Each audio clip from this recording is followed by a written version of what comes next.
What's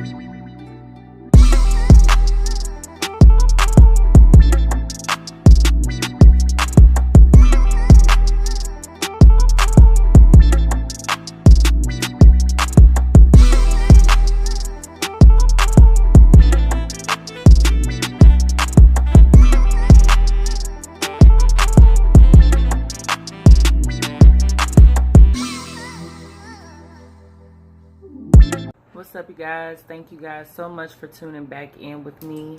You know where you can find me on all my social media platforms at LA_show_ on Instagram and Twitter, Facebook, Young LA. So today we're going to do our current events and our updates. You guys, what in the world?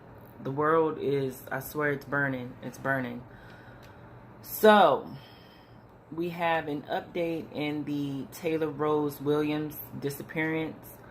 I say disappearance because they still have not ID'd the body that was found. This is coming from WHNT.com. Mother of Taylor Rose Williams out of the hospital, in jail on child neglect charges. Jacksonville, Florida. The mother of a missing 5-year-old girl is out of the hospital and in jail on child neglect charges. Brianna Williams, age 27, was booked into jail Thursday, according to Jacksonville CBS affiliate WJAX. Williams was charged on November 12th with 2 counts of child neglect and 1 count of giving false information to law enforcement during an investigation. Authorities said she was an absentee booked at the time because she was admitted to the hospital for an apparent overdose. Search teams looking for Williams' daughter, Taylor Rose Williams, found human remains the same day Williams was charged. The remains were found in a wooded area between the cities of Linden and Demopolis, Alabama. Brianna Williams was working at a naval base in Jacksonville, but is originally from Alabama. She reported her daughter went missing overnight, November 6th, from their apartment in Jacksonville. Authorities said Williams stopped talking to investigators. Arrest documents cited a former neighbor saying the last they saw them both was on May 21st, and that Williams told him she was taking her daughter to Alabama to stay with her grandparents. Investigators said the grandparents had not seen Taylor in more than a year. Williams is being held on more than $1 million bond. She has a hearing December 4th, according to jail records. Oh my goodness. Oh my goodness. So they find human remains. They have, like I said, still not been identified, but they are pretty adamant and almost certain that it could be Taylor Rose Williams, which we're all hoping that it's not, but the way it looks after she did whatever she did to this child, apparently, if you listen up to Icked Mail's channel, he's really good with these children cases. It was told in an interview on his channel that a woman came there to help Brianna Williams move out of her apartment or house in Jacksonville or something of that nature, or clean up. I forget which one it was. And they heard water running in there. And she said that the baby was in the bathtub, and they constantly heard a flow of water, and she never went in the bathtub to get the baby, or they never heard any noises in the bathtub. So, that is very disturbing and very eerie at the same time. If these people were in the house helping this woman do whatever she was trying to do, which it seems like she was trying to cover it up, to be honest with you. But she knew she had got caught once the police started catching on to her lies. This is a very unfortunate case, and I send my prayers to the people that really did love that baby, because nobody deserves anything like this. As well as the next story. So, roommate accused of killing CAU student Alexis Crawford denied bond. Atlanta, one of the 2 students suspected of murdering Clark Atlanta University student Alexis Crawford was in court Thursday for a bond hearing. Jordyn Woods, who was Crawford's roommate, and her boyfriend Barron Brantley are accused of strangling the 21-year-old in October. The judge denied the bond of Jones, saying that she was a flight risk because hours after the murder, she was accused of making plans to withdraw from school and move back to Michigan. Jones' defense attorney argued to the judge his client deserved a reasonable bond. The most fundamental premise of our criminal justice system is that a person ought not be punished for a criminal offense until the state has demonstrated guilt beyond a reasonable doubt, said attorney Cliff Habrick.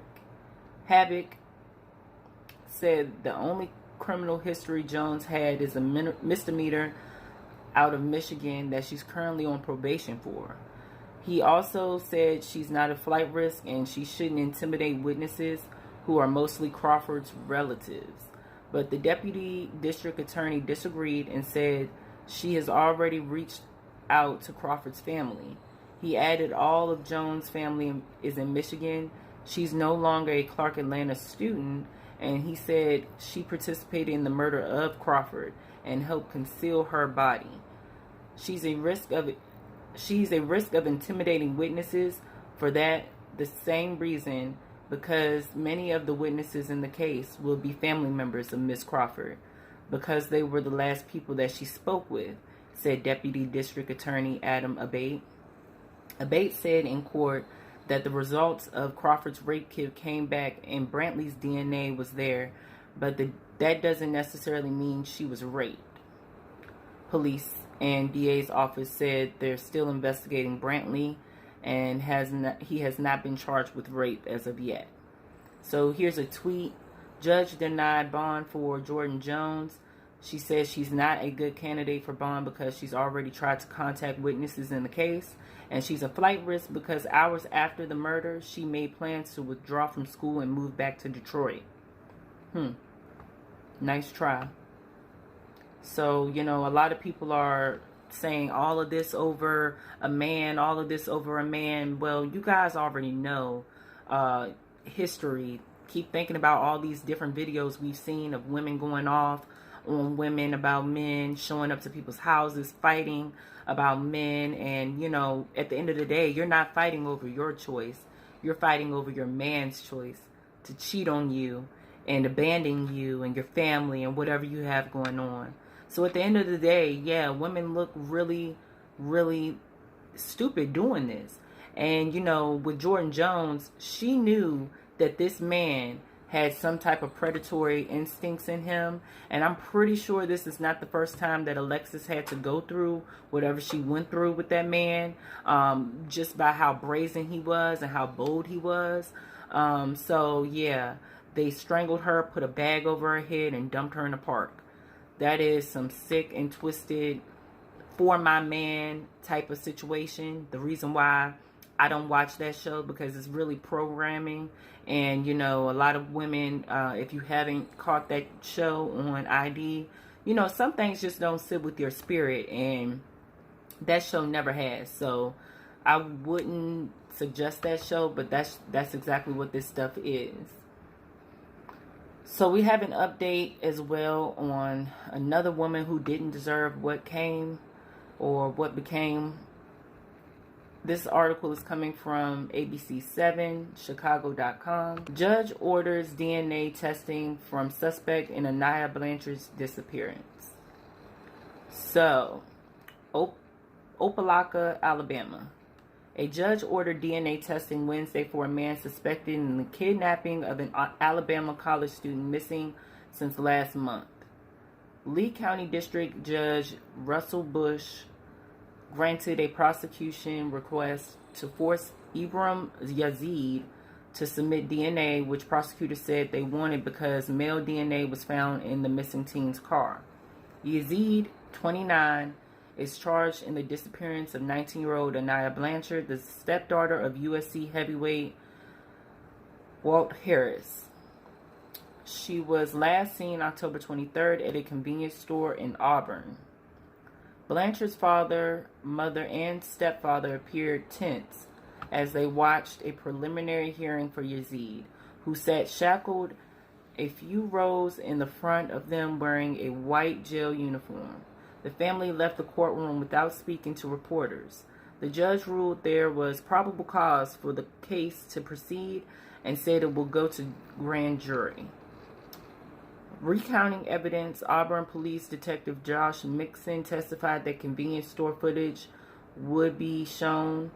A man later identified by tipsters as Yazid looked over at Blanchard in the store as he bought a beverage. A man at the store told investigators he saw Yazid force Blanchard into her car and drove away. He observes Yazid forcing Blanchard into her car against her will, Mixon said. Now let me tell you guys about this. I heard that the man actually was told by his wife not to say anything about Yazid pushing Aniah into her car. That's what has been reported as well. So, you know, let's just look at the low level of thinking that people are doing in the world today. If you see somebody getting forced into a vehicle, the least you could do, if you're not going to go over there and help, is at least call the police. But, I mean, I guess thank goodness that they're here now at the trial telling the police what they know. But, you know, okay, this man is a predator.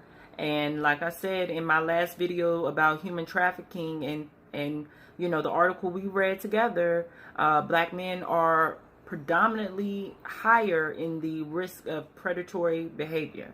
So, you know, just be aware of that. A lot of rapes have been going on, a lot of people being snatched up, disappearing, you know, and these weird creeps are popping out of the woodworks more and more. It's like an influx of them, and it's getting really crazy and out of hand. As much loving is out here for everybody.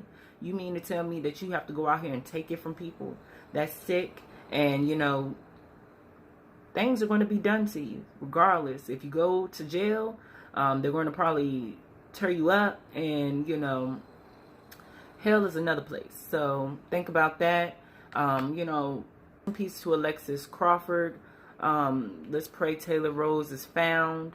And, you know, let's pray Aniah is found. Bring these girls back home to their families. I'll be back with some more information, and I'll see you guys later. Thank you guys so much for tuning in with me. Like I said, check out the podcast on Spotify and other platforms. Type in LA Show and you should find me.